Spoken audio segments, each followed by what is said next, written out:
There's a specific morning that changes everything. You wake up, and for the first time you can remember, the life you've been living feels like it belongs to someone else. The job, the relationships, the routines, the way you talk, the things you pretend to care about. All of it suddenly looks like furniture in a house you didn't choose. And the strangest part is, you can't point to a single catastrophic event that caused this feeling. Something just shifted quietly in the night, and now you're standing in the middle of your own existence, wondering how you ended up here, and who exactly agreed to all of this. Jung spent years sitting across from people in exactly this moment. They'd show up in his office, unable to articulate what was wrong because, on paper, nothing was wrong. Careers were intact, families were functioning, health was fine, but something underneath all of it had cracked open, and what was leaking through that crack was a question so destabilizing most people spend their entire lives avoiding it. Is this actually my life, or have I been living someone else's blueprint? What Jung discovered about this moment, and about what comes after it, fundamentally reshaped how he understood the human psyche. He realized that most people don't build their lives, they inherit a structure, they renovate it according to other people's expectations, they furnish it with achievements and roles that look right from the outside, and they call that structure me. Then one day the foundation shifts, and they realize the whole thing was built on someone else's ground, and the only way forward is demolition. Today, I'm going to walk you through what Jung mapped out about the process of genuinely rebuilding a self, why it requires destroying what you've already built, what actually has to come down before anything real can go up, and how to recognize that the life you were always meant to live has been waiting underneath the one you constructed to survive. To understand why rebuilding is necessary, you have to understand what Jung saw when he looked at how most people's identities form in the first place. He watched this pattern repeat across hundreds of patients, across decades of work, and it was remarkably consistent regardless of culture, class, or background. A child is born with something Jung would have called the self, a totality, an original wholeness that contains everything that person could potentially become. Think of it as a kind of inner architecture, a blueprint encoded with your actual nature, your real temperament, your authentic way of processing the world, the specific shape your consciousness wants to take. Every child arrives with this, and every child begins almost immediately to abandon it, because survival requires adaptation. The child learns very quickly which parts of their wholeness are welcome and which parts are dangerous. Maybe curiosity gets punished, maybe sensitivity gets mocked, maybe assertiveness gets met with rage, maybe joy gets ignored. Whatever the specific configuration, the child begins a process of strategic amputation, cutting away the parts of themselves that threaten their connection to the people they depend on for survival. What replaces those amputated parts is what Jung called the persona, a constructed self, a functional identity assembled from the pieces that earned love, avoided punishment, and kept the child safe.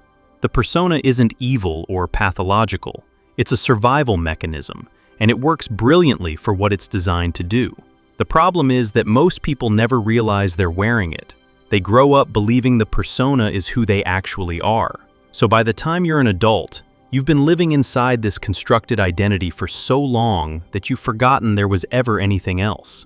You chose your career based on what the persona valued. You chose relationships based on what the persona needed. You built routines, friendships, habits, opinions, an entire life, according to the specifications of a self that was assembled by a frightened child trying to stay safe in an unpredictable world. And here's the part that made Jung deeply uncomfortable. The persona works. For years, sometimes decades, it functions well enough that you never question it.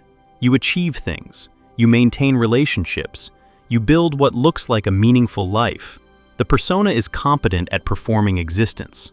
What it cannot do, what it was never designed to do, is make you feel alive.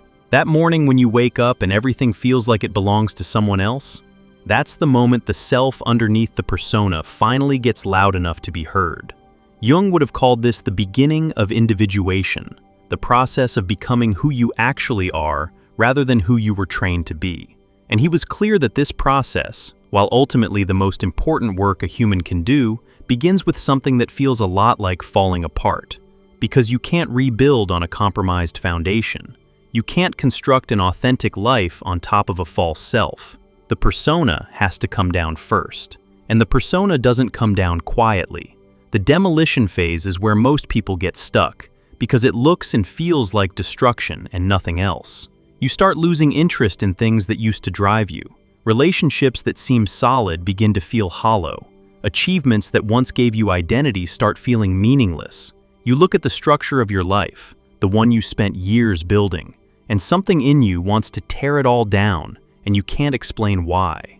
People around you get alarmed. They liked the old version. The old version was predictable, accommodating, functional. The old version didn't ask uncomfortable questions or sit in long silences, or suddenly refuse to participate in dynamics that everyone else considers normal. So they push back. They call it a crisis. They call it depression. They suggest medication, therapy, a vacation, a hobby, anything to get you back to the person they recognize. Jung saw this pattern constantly. The people closest to someone beginning individuation almost always resist the process, because the constructed self they've been relating to is the one they need. Your persona serves a function in other people's lives. Your mother needs you to be the responsible one. Your partner needs you to be the caretaker. Your workplace needs you to be the achiever. When that constructed identity starts dissolving, everyone who depended on it feels threatened. This is where the rebuilding process demands something brutal, the willingness to disappoint people who love the version of you that was never real. Jung didn't romanticize this. He acknowledged that individuation often costs relationships, stability, community approval. The people who genuinely support your becoming are rare, and you often can't identify them until you've already started changing, because the ones who truly see you are usually invisible to the persona's eyes. But here's what Jung also observed. Everything that falls away during this phase was already hollow. The relationships that end were built between your persona and someone else's persona. Two masks performing connection without ever actually touching. The career motivation that evaporates was driven by the persona's need for validation, not by any genuine calling. The social roles that suddenly feel unbearable were always unbearable. You just didn't have permission to feel it yet. The demolition reveals what was already true, and that revelation, while devastating to experience, is the most honest thing that's ever happened to you. So what actually needs to come down? Jung identified specific structures within the false self that have to be dismantled before anything authentic can be built. The first is the inherited value system. Most people are operating from values they absorbed rather than values they chose. Your ideas about what constitutes a good life, a successful career, a worthy person, these were downloaded into you before you had the cognitive capacity to evaluate them. Your family's definition of success became yours. Your culture's definition of worth became yours. Your community's definition of acceptable became yours. And you've been building a life according to these inherited blueprints without ever stopping to ask whether they actually match your nature. Jung found that the rebuilding process requires what he called a values audit, a ruthless examination of every belief you hold about how life should be lived, with one question applied to each. Is this mine, or did I inherit this? The answer is uncomfortable more often than people expect. You discover that your ambition belongs to your father. Your need to be liked belongs to your mother. Your definition of success belongs to a culture that doesn't care about your well-being.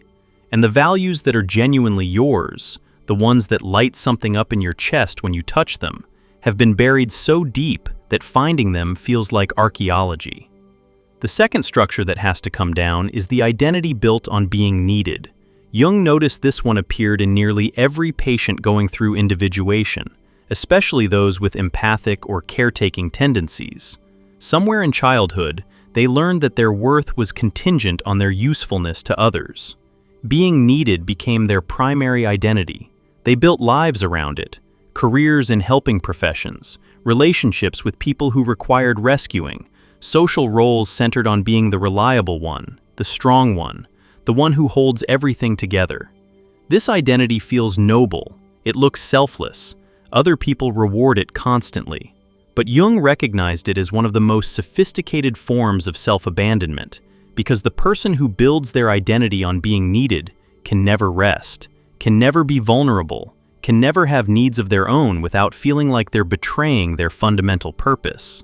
The entire structure has to come down, and what emerges in its place is a self that exists independent of anyone else's requirements. The third structure is the relationship to the shadow.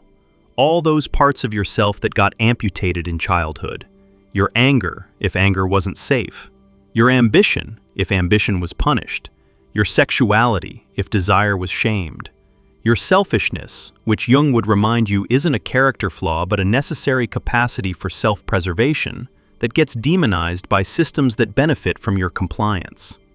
Rebuilding requires reclaiming these exiled parts, and reclamation looks nothing like what the self-help world suggests. You don't just accept your shadow through journaling and affirmations. You have to actually live from those reclaimed parts, which means behaving in ways that your old identity would have found unacceptable, saying no without justification, expressing anger without immediately apologizing, pursuing something purely because you want it, with no altruistic cover story, taking up space without earning it first through service to others. This is the part of the process that feels like becoming a bad person. Jung was emphatic about this. Individuation often requires a period where you seem worse by society's standards, more selfish, less accommodating, harder to manage. People who knew the old you will be confused and sometimes hurt, and the internal experience is just as disorienting, because you're acting from parts of yourself you were taught to be ashamed of, and the shame doesn't disappear overnight just because you've intellectually decided those parts are valid. If you've been sitting with any of this and feeling that pull, the pull towards something you can't name yet but know you've been avoiding, there's a guide we created called True Self-Discovery, with 24 practical reflection exercises drawn from Jung's work, designed to help you begin this exact process of excavation and rebuilding. You can find it below. It won't do the hard work for you because nothing can, but it gives you a structure for the digging. Once the demolition is underway, once the inherited values are being questioned, the caretaker identity is loosening its grip, and the shadow is being reclaimed, something unexpected starts to happen. Jung described it as a kind of emptiness that terrifies people at first because they interpret it as loss. The old identity is dissolving and nothing has replaced it yet, and that gap between who you were and who you're becoming is one of the loneliest experiences a human being can have. You don't know what you want anymore because the wanting you're used to belonged to the persona. You don't know what you enjoy because your pleasures were shaped by what was acceptable. You don't know who you are because the answer you've been giving your whole life just stopped being true. And sitting in that not knowing, without rushing to fill it with a new identity or a new purpose or a new spiritual framework, is the actual work of rebuilding. Jung would have called this the liminal phase, the threshold between the old self and whatever comes next. And he insisted that this phase cannot be skipped, shortened, or bypassed. You have to sit in the emptiness long enough for something genuine to emerge from it. Because anything you grab onto before the process is complete will just be another persona, another constructed self, another set of borrowed clothing that fits well enough to fool everyone, including you, for another decade. The temptation to rebuild too quickly is enormous. The discomfort of not knowing drives people to adopt new identities almost immediately. They go from corporate achiever to spiritual seeker, from people pleaser to aggressive boundary setter, from conventional to countercultural. And each of these new identities feels like awakening because it's different from the old one. But Jung warned that different isn't the same as authentic. You can swap one persona for another and call it transformation, but if the new identity wasn't born from genuine self-encounter, from sitting in the void long enough to hear what's actually there, it's just a costume change. The real rebuilding starts when you begin to notice what emerges organically from the emptiness. Small things at first. A pull towards something you can't justify rationally. A kind of energy that shows up when you're engaged in a particular activity. A quality of attention that comes alive in certain conversations and goes flat in others. These signals are faint because they've been buried under decades of persona, but they're persistent. Jung called this the voice of the self, the original wholeness trying to guide you back to your actual nature. And following that voice requires a completely different relationship with decision-making than the one your persona used. The persona made choices based on external validation. What will people think? What's the smart move? What guarantees security? What proves my worth? The self makes choices based on something harder to articulate, a felt sense of alignment that doesn't always make logical sense and rarely comes with guarantees. Jung watched people struggle with this transition for years. A patient would feel drawn towards something, a creative pursuit, a different kind of relationship, a way of living that contradicted everything their family valued, and they'd resist it because it couldn't be justified by the persona's logic. The persona needs reasons. The self operates on something closer to recognition. You encounter something and a part of you says, yes. And that yes doesn't come with a business plan or a 5-year projection. It just comes with a feeling of rightness that you've spent your whole life being trained to ignore. Learning to trust that feeling is the foundation of the rebuilt self. And it's terrifying because the persona's logic kept you safe for decades. Abandoning it feels like stepping off a cliff.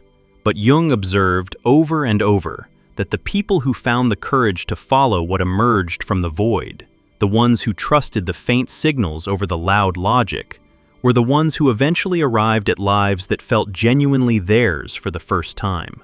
The life you were always meant to live doesn't look like what you imagined. That's important, because most people enter the rebuilding process with a fantasy about what authenticity will deliver. They imagine that once they shed the persona and find their true self, everything will click into place. The right career, the right relationship, the right circumstances materializing like some kind of cosmic reward for doing the inner work. Jung would push back hard on this. The life that emerges from individuation isn't a fantasy fulfilled. It's something stranger and more specific than anything you could have imagined while still living inside the persona. Because the persona's imagination is limited to recombinations of what it already knows. The same values, the same definitions of success, just rearranged. The self's imagination draws from a deeper well. What it creates often looks nothing like what the persona would have chosen, and that dissonance is part of how you know it's real. Someone who spent 20 years climbing a corporate ladder might find themselves drawn to something that looks, from the outside, like a step backward. A person who built their identity on intellectual achievement might discover that their actual nature is more physical, more embodied, more oriented toward craft than concept. A lifelong caretaker might find that the life they were meant to live involves a degree of solitude and self-focus that their old identity would have called selfish. These aren't failures of the rebuilding process. They're evidence that it's working. The rebuilt life feels right in a way that has nothing to do with how it looks to anyone else. There's a quality of fit, like finally wearing clothes that were actually made for your body after a lifetime of alterations and adjustments to make someone else's wardrobe work. Jung described this as alignment with the self, and he noted that it came with a specific emotional signature. Not happiness exactly, because happiness is often the persona's reward for good performance. Something more like a deep settledness, a sense of being in the right place, doing the right thing, even when the right thing is difficult. The absence of that low-grade hum of wrongness that most people carry so constantly they mistake it for normal. The rebuilt self also relates to the world differently, where the persona was reactive, constantly managing perceptions, anticipating threats, performing roles. The authentic self is responsive. It meets each situation from a place of actual presence rather than from a script. Conversations feel different because you're actually in them instead of monitoring how you're being perceived. Relationships feel different because you're showing up as a whole person instead of curating which parts are safe to reveal. Even conflict feels different because you're engaging from genuine conviction rather than from the persona's desperate need to maintain approval. This doesn't mean the rebuilt life is easy. Jung was honest about the ongoing cost of authenticity. You'll still encounter situations where the persona wants to take over, where performing would be so much simpler than being real. You'll still face relationships where the other person preferred the constructed version and can't relate to who you're becoming. You'll still feel the pull of inherited values, old patterns, familiar roles. The difference is that now you can see them for what they are, and seeing gives you choice, where before there was only automation. The people who make it through this process, the full demolition, the liminal emptiness, the slow emergence of something authentic, often describe a strange paradox. The life they've built feels simultaneously new and ancient. They're doing things they've never done, making choices they never would have made, relating to people in ways they didn't know were possible. And yet, there's a familiarity to all of it, as if they're remembering something they always knew but couldn't access. Jung understood this paradox. The self isn't something you create, it's something you uncover. The life you were meant to live has been waiting underneath the life you built to survive, and arriving at it feels less like invention and more like homecoming. There's one more thing Jung observed about this process that doesn't get talked about enough. The rebuilt self has a different relationship to time. The persona was always oriented toward the future, achieving, planning, securing, becoming. The authentic self lives more fully in the present, because the present is where the self actually exists. The constant forward-leaning anxiety that drives most people's lives, the feeling that you need to get somewhere you haven't arrived yet, begins to quiet. You're already here. You've always been here. You just couldn't feel it through all the layers of construction. This doesn't mean you stop having goals or making plans. It means the goals come from a different place, where the persona's goals were driven by fear, fear of inadequacy, fear of abandonment, fear of worthlessness. The self's goals are driven by something Jung called purposeful unfolding, a sense that your life has a natural direction and your job is to cooperate with it rather than impose a direction from outside. If any of this has been landing somewhere deep, if you've been feeling that pull toward demolition, or if you're already in the emptiness wondering what comes next, our guide, True Self-Discovery, offers 24 reflection exercises rooted in Jung's work that can help you listen for what's trying to emerge. It's below this video whenever you're ready.